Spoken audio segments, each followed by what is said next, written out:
పరమభక్తులు అంటే శివుడే లోకం. శివుడు లేని లోకం నాకు లేదు అనుకుని బతుకుతున్న వారికి, శివుడే అన్నే నిలబడుతున్న వారికి, శివుడు నాకు ఉన్నాడు అని ఒక సంకల్ప గుండె ధైర్యంతో నిలబడ్డ వారికి సమస్య వస్తే ఎక్కడున్నా శివుడు ప్రత్యక్షమవుతాడు.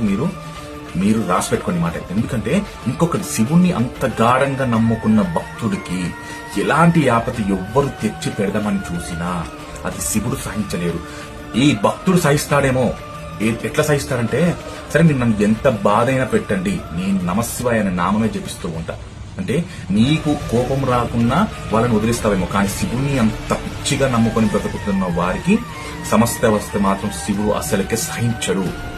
చెప్తున్న వాళ్ళకి ఎలాంటి శిక్ష ఇస్తాడంటే, మళ్ళా జీవితంలో శివభక్తుల జోలికి పోకుండా వేసే శిక్ష వేస్తాడు. ఇంకే శివుణ్ణి ఆరాధించిన వారు చాలా దృఢంగా ధైర్యంగా గట్టిగా ఉంటారు. ఎందుకంటే శివనామము తన నోటి వెంట జపిస్తూ, శివుడే నాకు అన్ని అనుకుంటూ, శివుడే నా లోకం అనుకుని బ్రతుకుతున్న వ్యక్తికి శివుడే అయిపోతాడు.